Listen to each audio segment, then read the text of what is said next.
In Haiti, workers' protests take to the streets to demand higher salaries and better working conditions in the country. In the United States, Texas authorities press manslaughter charges against a man who ran over asylum seekers in Brownsville, killing 8 of them. And in Sudan, international media reports fighting and explosions in several parts of Khartoum.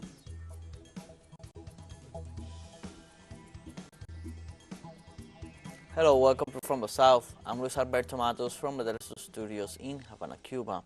We begin with the news. In Haiti, workers' protest is underway in the capital city in demand of higher salaries and better working conditions in the country. Haitians have taken to the streets of Port-au-Prince to demand better wages and working conditions, as well as to protest against the government of Ariel Henry, which is by many considered legitimate. For their part, National Teachers Union has denounced alleged maneuvers by the government to persuade public school teachers to call off a strike that began 3 weeks ago in demand of higher wages and improved conditions. Severe socio-economic and health crisis as gang violence has taken control of entire neighborhoods in the country's capital.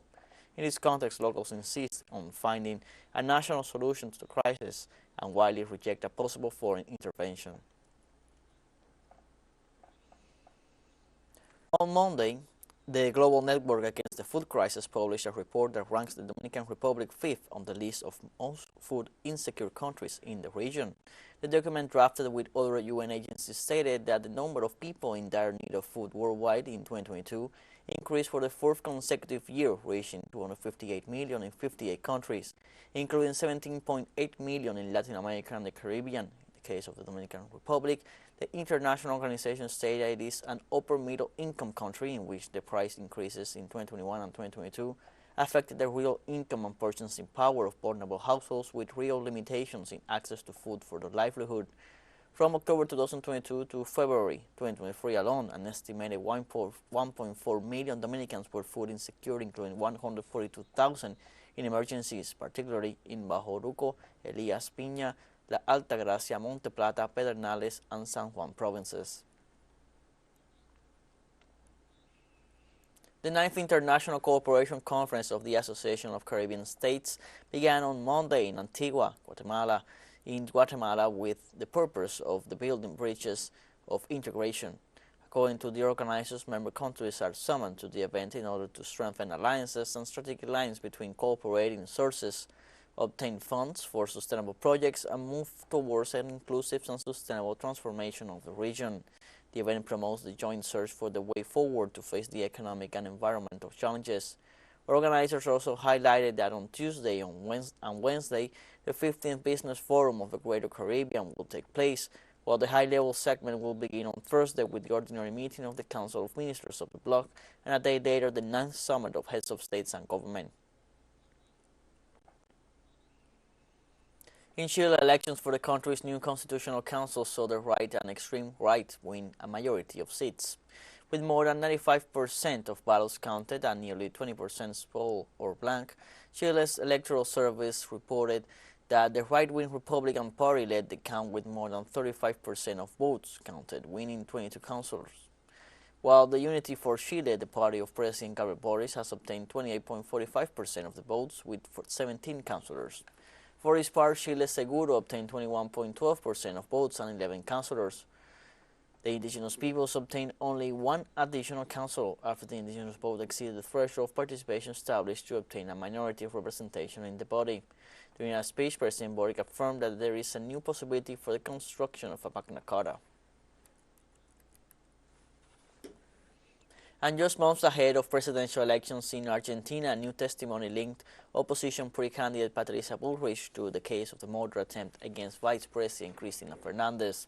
The link between the president of the Republican Proposal Party and the case stems from the allegations made by Ivana Boswich, advisor to Congressman Gerardo Milman. Boswich declared that her telephone, as well as the ones of Congressman Milman and another advisor, were reset by an expert in Patricia Bullrich's office. After Boswich's declaration came to light, Vice President Cristina Fernandez denounced political violence against her. Milliman and his advisors are under investigation after Jorge Abello, the advisor of a pro-government congressman, said he heard Milliman refer to the assassination attempt against the vice president a day before it took place.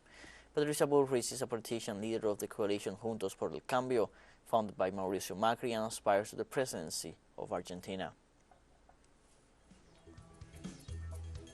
Let's take a short break, but remember you can join us on TikTok at teleSUR English, where you will find news updates and much more. Other stories coming up. Stay with us.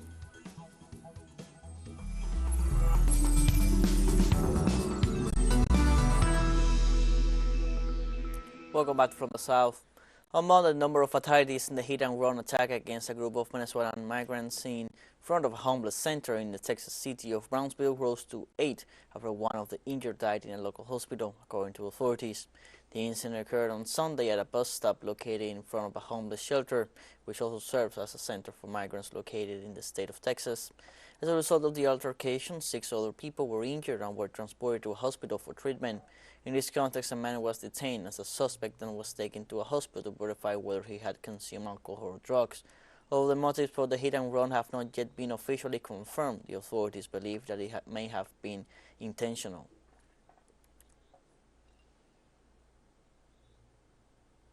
On Monday, police in Brownsville, Texas announced manslaughter charges against a local man who allegedly plowed his SUV into a crowd at a bus stop, killing 8 men, including several Venezuelan migrants.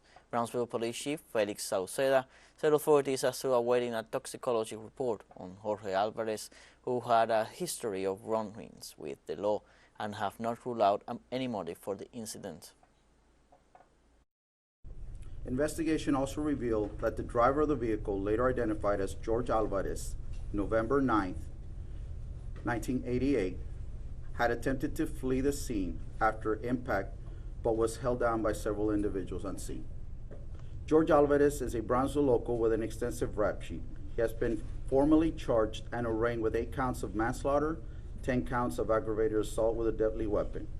He has received bonds totaling $3.6 million.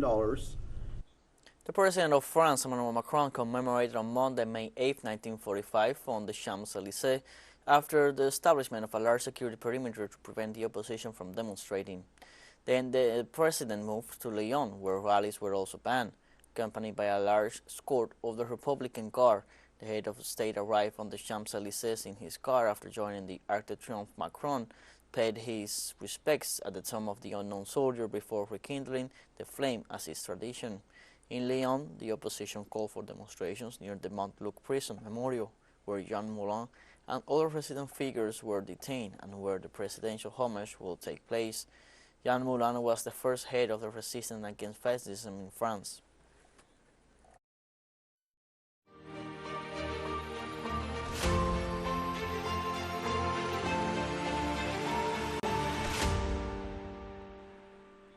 Russian presidential spokesman Dmitry Peskov described as monstrous the recent statements of the head of the Ukrainian military intelligence, Kirill Budanov, who vowed that Kiev forces will continue to kill Russians anywhere in the world until the complete victory of his country. At a press conference, Peskov pointed out that Mr. Budanov's statements are direct proof that the Kiev regime not only finances terrorist activities, but is the direct organizer of those acts. Peskov said Moscow condemns Budanov's statements, stressing that the Russian special services will do everything they have to do in the face of such statements. Peskov stressed that the Ukrainian military intelligence chief's comment proves once again how right the decision was to launch the operation in Ukraine. At the same time, the Russian spokesman defended that the West should not ignore this threat because it is very difficult to imagine that such terrorist statements from Kiev could go unanswered. On Monday, Russian President Vladimir Putin welcomed his Kyrgyz counterpart for talks in Moscow ahead of Victory Day. The President of Kyrgyzstan, Sadir Saparov, is one of the leaders who will attend the famed parade in Moscow's Red Square to celebrate the 78th anniversary of Germany's capitulation in World War II. During the meeting, the Russian leader thanked Saparov for his support in the current context of the Ukrainian crisis and the sanctions of the Western Bloc. Moscow's parade will also be attended by the Prime Minister of Armenia, Nikol Pashinyan, the leader of Kazakhstan, Kassym-Jomart Tokayev, and the President of Tajikistan, Emomali Rakhmon.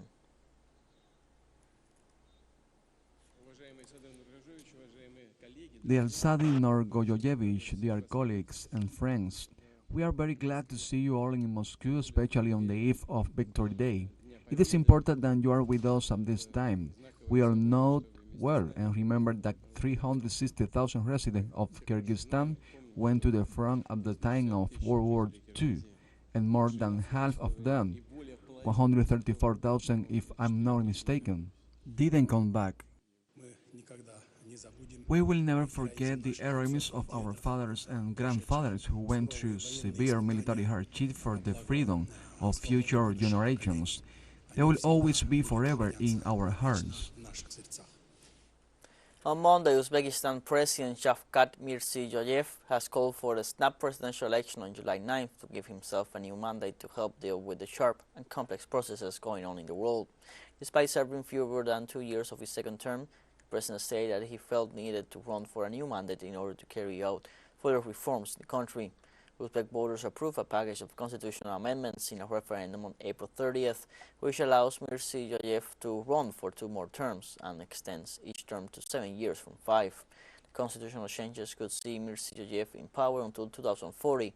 There are no significant opposition figures in the country of 35 million people who could compete with Mirziyoyev, who has been praised both at home and abroad for liberalizing the former Soviet Republic and opening up its economy to foreign trade and investment. teleSUR English continues to grow. You can now tune in from 33 different African countries through StarSat, dial 461 and enjoy Latin American alternative broadcasts. One functional break and we'll be right back. Don't go away.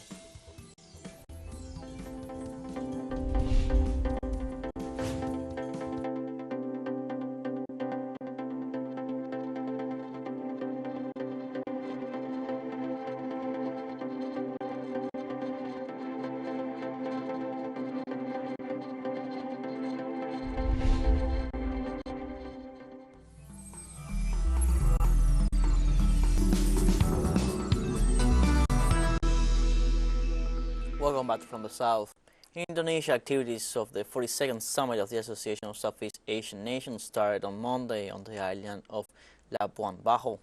The regional bloc seeks to increase the efforts of their members to become a center and driving force for development. In recent statements to the media, President Joko Widodo said that Indonesia wants to encourage the countries that make up the grouping to unite in terms of production power, so the Southeast Asian region can become the center of world growth. Indonesia assumed the chairmanship of ASEAN last November. At the end of the 40th and 41st summits, the Association of Southeast Asian Nations was founded that the Bangkok Declaration in 1967, and the bloc has a total population of around 650 million in its member nations. ASEAN has enormous potential, complemented by the fact that its economic progress has been consistently above the world average. And India heard from a string of scattered but fatal incidents on Sunday. A boat capsized and sank near the beach of Tuviltigram in the state of Kerala with about 30 passengers on board, most of them children who had gone for a ride during the school vacation. The boat capsized and sank near the Tuviltigram beach in the Indian state of Kerala. The wreck left at least 22 people dead. The Sports Minister of Kerala, Fif Abdurrahim, stated that there are more victims trapped under the boat and they need to be pulled out. The main cause of the incident is still to determine. India's Prime Minister Narendra Modi offered his condolences for the victims of the shipwreck and also announced an ex gratia preparation of around $2,450 for the families of the deceased.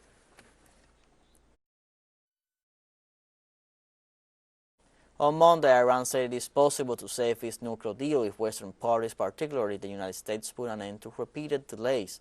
The statement comes 5 years after the United States withdrew from the nuclear deal, which exempted the Persian country from international sanctions in exchange for limiting its nuclear program. Iranian Foreign Ministry spokesman Nasser Kanani affirmed the possibility of reaching an agreement, both technically and politically.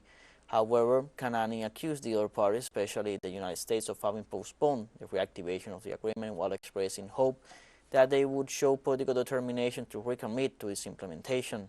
In 2019, then U.S. President Donald Trump unilaterally withdrew from the deal and reimposed sanctions on Iran.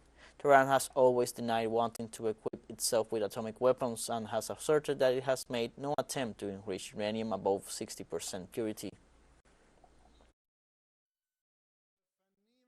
The agreement on reviving a nuclear deal is possible both in terms of the technical and political aspects. This is why we had a negotiation with the other side. The other sides, especially the United States, have procrastinated on reviving the deal, but we hope they would show political determination for a committee return to its implementation. In Sudan, international media report fighting and explosions in several parts of Khartoum. Clashes between the army and Sudan's paramilitary rapid support forces continued despite a 7-day ceasefire. More than 550 people have reported dead since hostilities began. According to international media, fighting is taking place in several parts of the capital, where all civilians remain confined to their homes without basic water and electricity services. However, in some neighborhoods of the capital, the inhabitants have been able to go out to try to stock up on food and basic products when there is a huge lack of cash due to the closure of banks. According to the United Nations Children's Fund, at least 190 children were killed and about 1,700 injured in the clashes that broke out on April 15th. In Nigeria, security forces released 58 people kidnapped by criminal gangs in the center of the country after an operation in which a hostage was killed. The police report that the victims captured in various locations were rescued in the Udulu forest in Kogi State, about 140 kilometers from the Nigerian capital, Abuja. The authorities said that during the police operation, armed individuals fired back and one hostage was killed, while some of the criminals were injured. They added that the 58 rescued victims are being stabilized in hospitals and would be reunited with their families.